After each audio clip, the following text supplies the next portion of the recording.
Greetings. Welcome to my cellar. I'll dive right in. I'm starting this about an hour and a half later at night than I usually do because I had a very long day today, and a little while ago I remembered, oh yeah, today's video day. All right. I've got a story regarding role-playing board games. One week my gaming group was between two campaigns, not quite ready to start the next one, so I brought over Hero Quest. The group stuck together, and it wasn't long before they were giving up their movement turns to place the whole party strategically before opening any doors. I basically stopped having them roll for movement unless combat had started. They really got into their little plastic one-time characters. It was a lot of fun. Well, I recommend that when you've been, even if you don't yet see a reason, I still recommend that after you have played several weeks of your campaign, that you take a week off. Number one, it gives you the DM time to make tweaks in advance of the next one, extra time. And number two, things like this happen. Just depends on the board game. All right, we have several that we haggle out between us. We did in my old group. Of course, two of the members of my old group are dead now, so we're down to just a few. And yeah, there's no reason. I encourage switching off once in a while. Now, playing a minis game, okay, that's a slightly different character of game, but a board just for fun. And the group may find out things about themselves that they weren't finding out playing the role-playing games. It's a possibility. Never hurts. And hey, as long as you're having fun, it's all good. Somehow, I just saw your video on Buffs when someone asked you if you would allow a player to claim to have a magical family heirloom as a magical buff. I'd absolutely allow that. Or maybe I'd allow them to search for that family and eventually find it. Then take it from them. Once they use it, some bandits, orc band, whatever, hunts them and takes it. Then you have a plot thread for months of adventure. They find the bandit, but bandit sold it, or is long taken them from them by the ogre boss, who doesn't even have it. So you go to look for the ogre, and he sold it to a wizard. And once a wizard learns they're looking for it, he sends some mercenaries, sell swords. And then the next round might be a second ambush. Jesus, you're treating these guys pretty rough. I mean, it's one good reason not to allow that, because we don't have this come up. Okay? I don't need to screw one of my players over to come up with a plot line. And that's kind of what this sounds like to me. You having much more fun than they are. And hey, it's supposed to be an even thing. We're all having fun here together. But this sounds kind of cruel. And then you got a second ambush, and oh, come on. All to take away Daddy's magic wand that makes the campfire light? Come on. And if there's anything greater than Daddy's magic wand that makes a campfire light, why the hell are they living in poverty and going out to seek adventure and fortune if they already have one? So I'm sorry, I just don't like the whole idea letting them have it only to take it away from them. That's unnecessary cruelty, in my opinion. Your mileage may vary, as obviously it does. I just don't think you could get players invested in some random loot found in a chest in a dungeon like they would if they built their character around this item. Well, yeah, but that's only one player. One player, who then has to convince the other 4, 5, 6, however many are, to risk their lives to get back his treasured goodie? I think that whole thing's on shaky legs. Just my opinion. We can build muscle without losing agility by doing stretching after every muscle building session. Yes, we can. 21st century man can.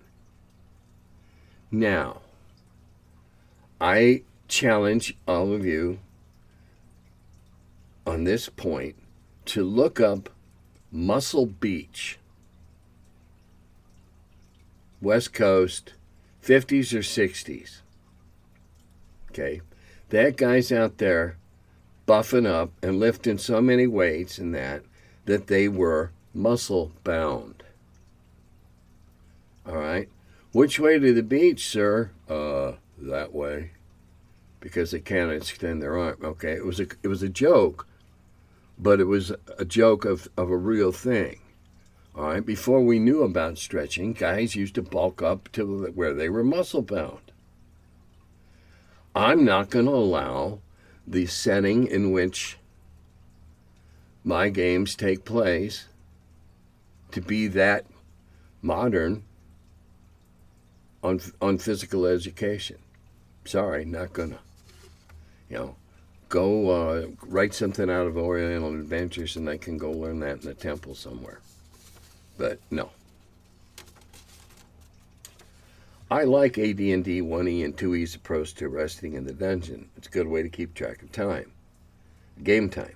The PC spent every 6 turn taking a few moments to rest, checking equipment, relighting torches. The PCs didn't regain cast spells or lost hit points.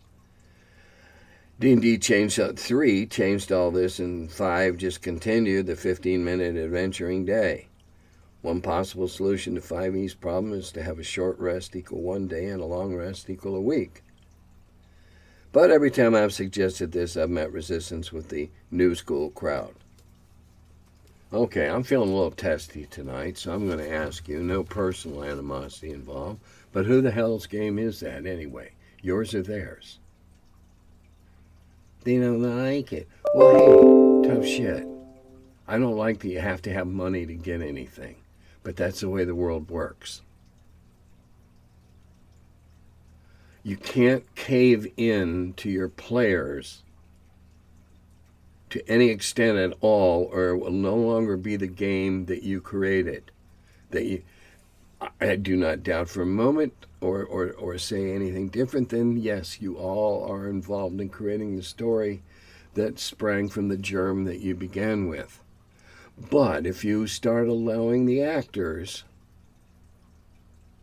to determine the intermissions and the salaries, see where I'm going with this? They don't like it. Hey, there's a way around that, and I'm going to touch on it a little later. It's going to mean changing something in your game. But I changed it a whole long time ago, and it was, whoa, it's so much better. Yes, regarding species. All right, wait a minute, wrong question.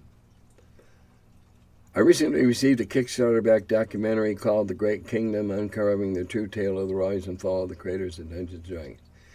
Have you seen or heard of it? Yes. Will I be reviewing it on my channel? No. I have heard of it. I haven't seen a physical copy. Therefore, I have not read a physical copy. Therefore, I will not be reviewing it. Though I don't usually, as a rule, go back 300 and some episodes, I don't generally do reviews. Occasionally, I will recommend something that I think is extraordinary or worth your time. Like a couple of weeks ago, Mahakitl. An extraordinary game. So back when I was publishing Dragon and Strategic Review, I thought my highest calling was to share things that I thought you'd like. Why? Because I like them.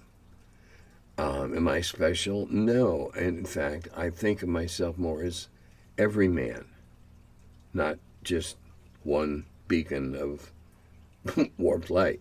Okay? I knew that certain articles would go over well. That's what editors do. They know what stories are going to work.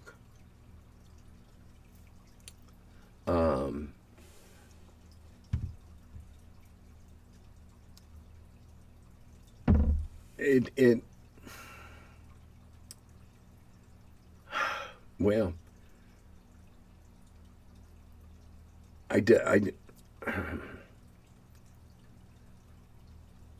when I do decide to tell you about something, I visit that conceit again and think that if I like it, probably a bunch of you will like it too.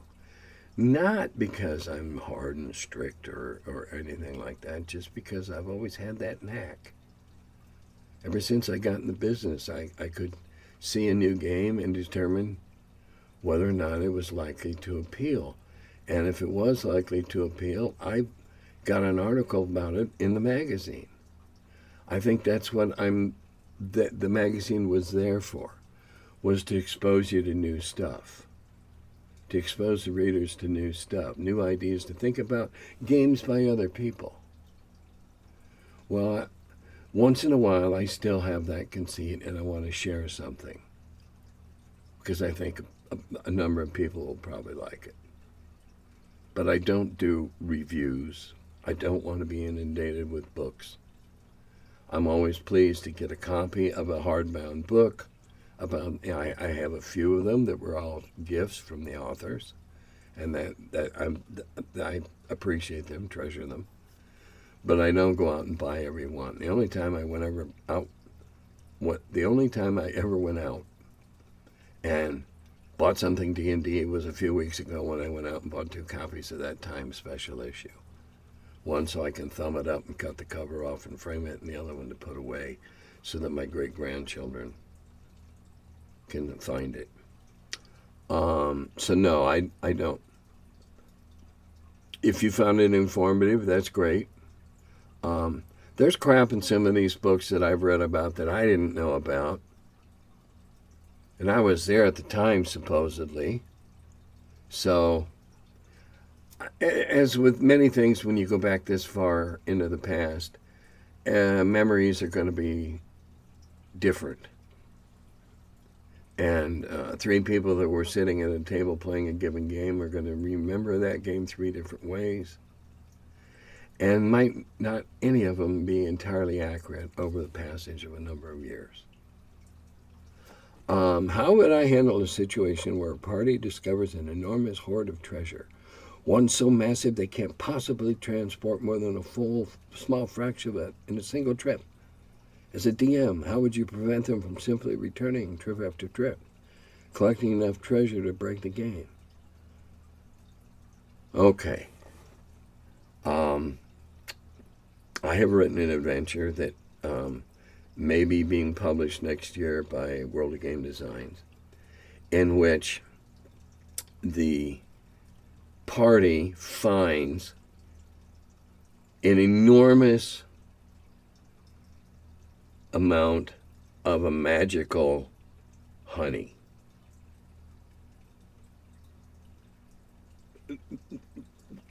Enormously valuable stuff because of what can be done with these honeys that were thought lost to the ages. And they didn't have a single bucket or pail, or there weren't any tubs or cauldrons. That part of the civilized part of the ruins had been completely scavenged long ago. This was another part underground. And in a real world situation, I'd let them figure out a way to haul some out.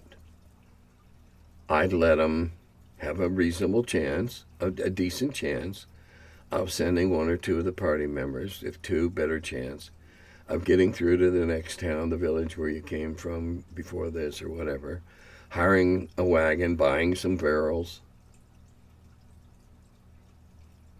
And I'd also have a small chance, very small, I'm not out to screw the party, a small chance that those back there guarding the rest of this substance would be stumbled upon by another group of seekers of some sort, whatever species, but not intentionally to take all their stuff away. Now, In the case of something that's already portable, specie, gems, jewelry, valuable scrolls,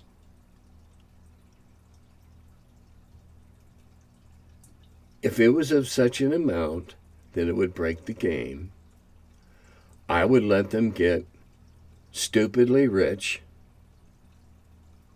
by perhaps getting out with bulging pockets and sending hiring a small wagon and trying to go back and haul some more loot out.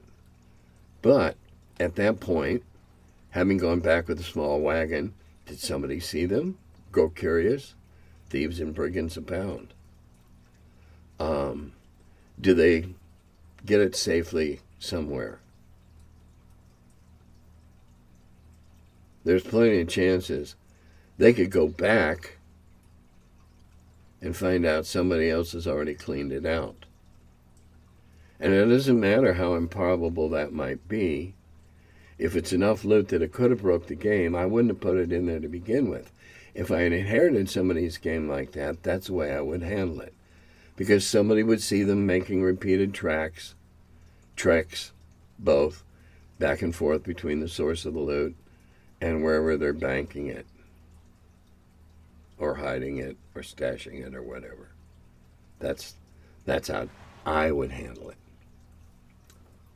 But that would only be if I inherited somebody else's game, or was playing in something that somebody else had written. Because I wouldn't design it like that. I wouldn't design it. I mean, for Christ's sakes, Smaug in the Hobbit movies, that much gold would break 10 campaigns. Think about it. What's the point in breaking a campaign with a runaway inflation? And when there's that much gold around, at some point, nobody wants it anymore. What the hell good is it? They don't even kill each other for it. Yes, regarding species rather than race, I do half-elves in my setting, but there was a point in the distant past where a small group of elves, for a reason not disclosed yet, left elven society, okay, and went to live with dwarves and humans, and most of them were males, so they used powerful magic to allow them to successfully interbreed with humans. So this resulted in a new species of creatures that, while seemingly mostly human, could mate with elves. Well, yeah, I didn't. But only the descendants of that gene-modifying group possess this feature. No other half-anything species exists in this setting, including no half-orcs. Okay, I mean, if you want to be a genetic scientist and keep all your races apart and have a bunch, fine. If you've got a special race of a special class, a special group of creatures, and you get a backstory for them, that's okay. I don't have a problem with that. That's your backstory. I just don't like the idea of them popping up just all the time. Here we go. All right, I got a couple of long ones, but they're worth the read. Your favorite high school librarian here. I haven't reported in as frequently, but trust we have stayed busy and I have been watching. Happy to report that our little club is well into its third school year. Good for you. Love to hear it. With a fresh batch of freshmen taking on Ice Spire Peak with yours truly as DM. It's quite a group. 2 players you have to poke with a stick to get involved. A couple more that have character sheets reaching 4 pages of backstory and drawings. And a couple that still may be wondering what it is they have gotten themselves into. Sounds like fun. My older students are struggling to find an adventure to their liking. First they were going to learn the recent Marvel Multiverse RPG, then just a Marvel 5e clone, and now they're floundering. Show them Hero Quest. I'll bet you can make a role-playing game out of that. Any suggestions out there for a comic superhero speaking band of adventures? No, I really don't, because it's not my genre. It's not my milieu, my métier. Let's see, any more words? No. Um, Superheroes is not my bag. Um, I wasn't into a lot of the superhero comics even when I was younger. Just wasn't. And so I don't have any track record of knowledge about what's going on with them today. Sorry. Thank you for your recollection about fantasy authors. Do you know of any publishing houses that were known for great fantasy like Tor that were little known? Oh, well, if you go back and look up all the books in Appendix N and look at how many publishers there were are lots of small houses. And they took on the fringe stuff, the small print run stuff. You know, they knew they'd sell so many science fiction books. They knew they'd sell so many fantasy or sword and sorcery books. And they took them on. And yeah, there were a number. You might be surprised. But if you're bored on a rainy afternoon, go through Appendix N and look at the number of different publishers. And again, look at the ones that did more than one.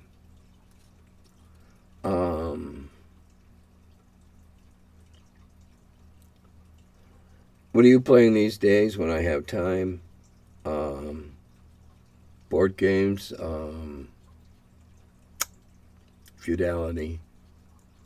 I ran a game for a bunch of friends in Okinawa a couple of Sundays ago, the Wheel of Blame. So I never get too far from that.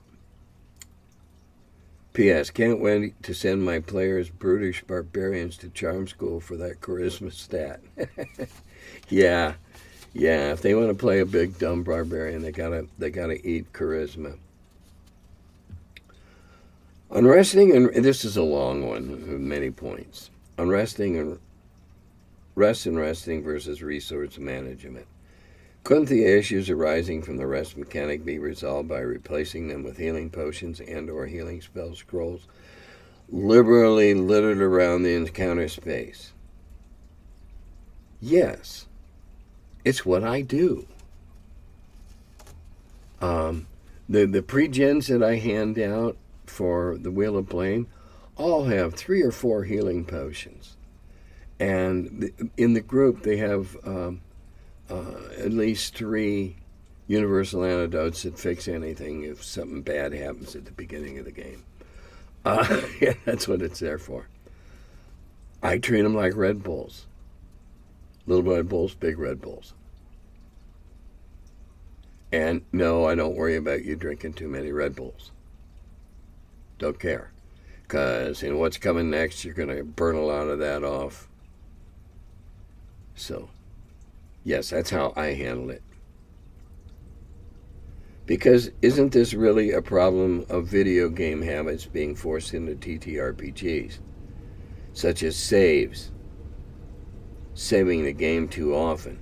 Well, it's a whole different kind of save. Yeah, I know people that play video games and they save before a battle in case they lose. Well, what fun's that?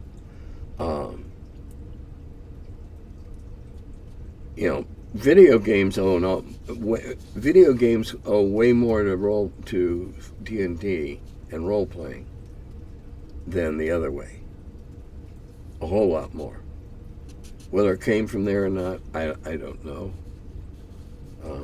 I don't play a lot of video games. I never have. Not shooter type, those games. I play turn-based strategy. And I play a lot of poker. The alternative is resource management. You have a certain amount of hit points, meals, potions, etc. So you take account of that. If you have to leave a dungeon to resupply, that adds to the charm of the game, right? Makes it different from video games on the whole. Resting in a dank monster-haunted dungeon is difficult, except for a real hardcore agent of chaos who can somehow ignore the ever-present air of danger and threat. Or if your party is trapped down there, you'll be glad of the rest you give, and no, I don't qualify the rest as, oh, not too good, you didn't get everything back. If they get their full, I go on a 6-hour night, because that's all the sleep I normally get. And if they go on a full 6-hour night uninterrupted, they get their spells back. If they don't get all 6 hours, they get some of them back. Seems to me modern players want to use the video game trope of topping up one's health as often as possible. In my opinion, this is a bad thing to bring into tabletop RPGs, as the combat dynamic of a video game is long bouts of violence in which monsters and enemies are like stalks of corn, albeit corn that shoots back, just there to be mowed down until either the player overcomes, thanks to a lot of health pack pickups, or the player is overwhelmed and dies to respawn and start all. Yeah, I couldn't think of an RPG that would be good for long combat either.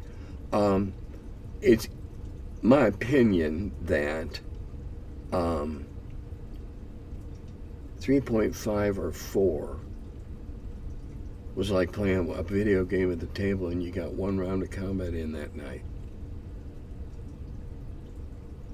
They went way the other direction.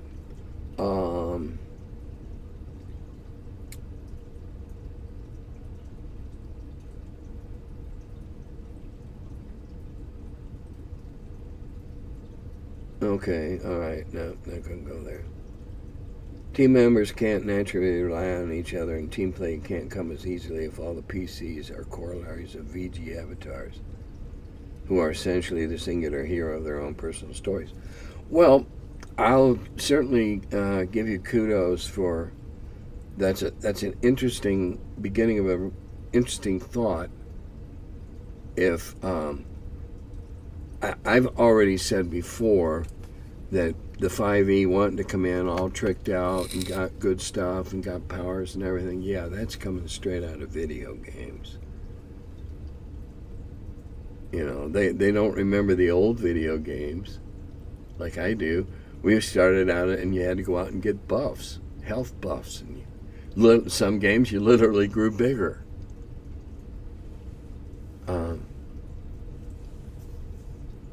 Video games owe much of their existence to D&D.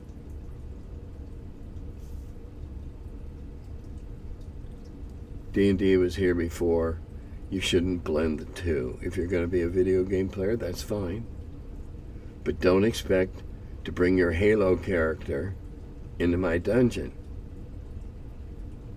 Won't happen. Shouldn't happen in anybody's dungeon. And if they're coming in with that mindset, well, it's time to retool their little brains on how to play a role-playing game that isn't a video game, where you might really die. Okay. Another teacher, outstanding. I teach middle school social studies. So did I. And have been DMing Rules Light 5e game for about 3 hours each week, and everyone has a great time. Took several weeks for this group of 6 to accept each other enough to be a good team. I have another class of 8 that I'd like to get playing, but they are a more challenging group, to put it mildly. From either the teaching or gaming perspective, what would you do with a less cohesive group to hook them into this awesome pastime?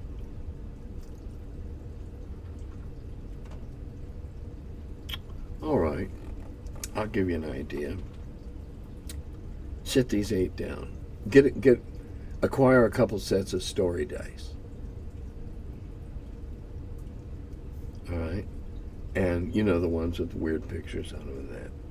These are every DM how to have at least 6 sets of these. It's my opinion. And sit them down. Have everybody reach into the bag blind, pull one out, throw it on the table, see what comes up, and then tell them a story based on those dice. Tell them the story. Do that once or twice. Just have them throw a couple, 3 dice. Then have them throw a couple more than that, say 4 or 5. And you go with the first couple of dice and then point to one of them and say, okay, pick it up. Pick it up, pick it up, pick it up. You're stretching their brains creatively. And I think listening to each other, and it's okay if they laugh, all right, as long as they're taking it semi-seriously. Funny answers are okay. Smarmy, dirty ones, obviously not at school. But that's one way. Just like I tell DMs to do the same thing to hone up on their skills, especially before you go to a con, because the players will never do what you expect them to.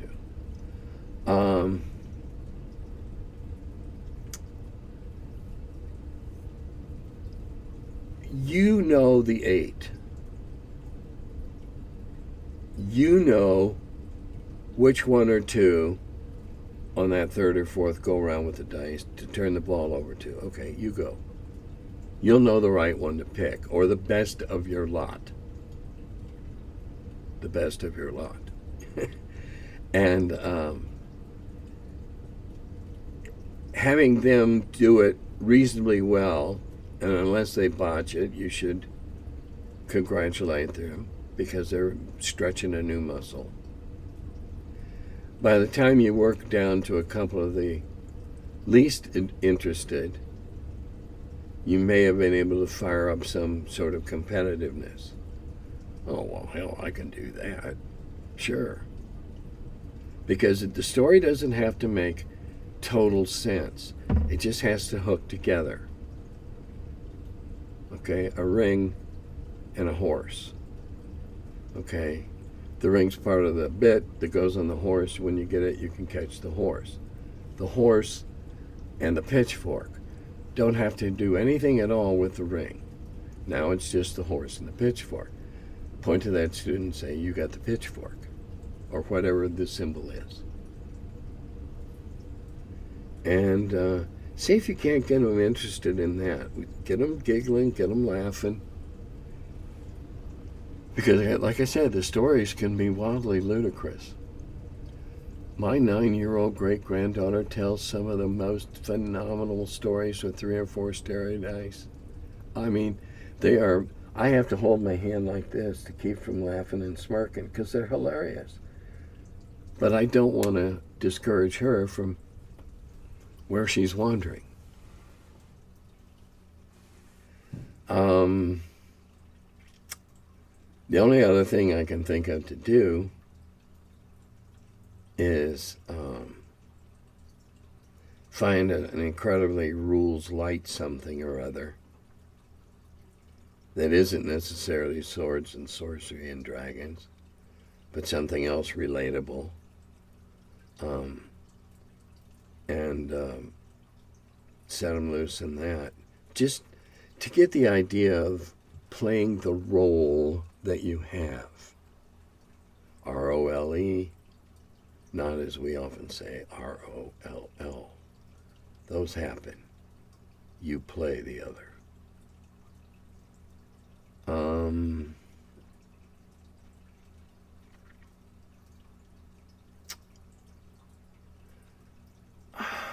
I hesitate to go this here, but if we were sitting in the teacher's lounge, I'd say, you got a dice tower? If you do, bring it. If you don't, think about getting one. And get one that's noisy, because it's an immediate attention. And when it comes time for somebody to roll the dice, they'll all be watching, because they've trained themselves to watch as they listen to the tick, tick, tick, tick, tick, tick of the dice coming down. Let me know if you try any of those. Get back to me. I'll let that one sit in the back of my head back there and percolate a while.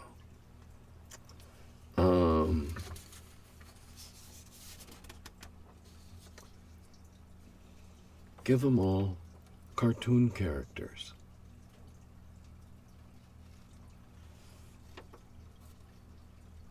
Give them all cartoon characters that can do something. Let them assume the cartoon characters. Somebody that they'll have more familiarity with.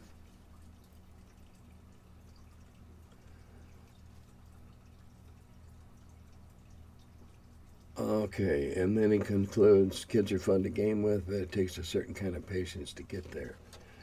Yeah, it does. this is a comment to that the original. That was a reply to the original comment. Yeah, it does. And to be honest, there may be one or even two in that 8 that you're not going to reach. Again, you know, as a teacher, your students' gifts and their weaknesses. Play to them. Play away from the weaknesses and play to their gifts. Let everybody shine once in a while. You might find them competing to do more and more outrageous or silly things or whatever, but that's okay because the enthusiasm is there. And now once that fire's been kindled, all you got to do is bank it and keep it going. And on that encouraging note, I will say, Dodada Govi.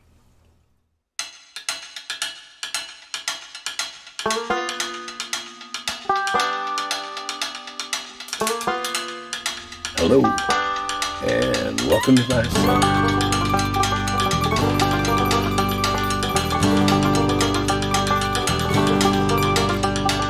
He's the curmudgeon who wrote about the dungeons. Now he's the feller, live from the cellar. Talks about D&D and old school RPGs. Still quite a feller, the curmudgeon in the cellar. Last man around when them rates went down. Calling Gary in that Lake Geneva town. Hey Gary, it's an awful mess. Let me edit, we'll have success. D&D and Dragon Magazine. He's a curmudgeon who wrote about the dungeons. Now he's the feller, live from the cellar. Talks about D&D and old school RPGs, but he's still quite the feller, the curmudgeon in the cellar. Magic missile, it's a mortar shell. Make it hit in the first level spell. Brought psionics to the game to attack that wizard's brain. DSR and fantasy, collection of micro armory. Titan with tramp under a tree, high as could be. He's the curmudgeon who wrote about the dungeons. Now he's the feller, live from the cellar. Talks about D&D and old school RPGs, but he's still quite the feller, the curmudgeon in the cellar. Still quite the feller, the curmudgeon in the cellar.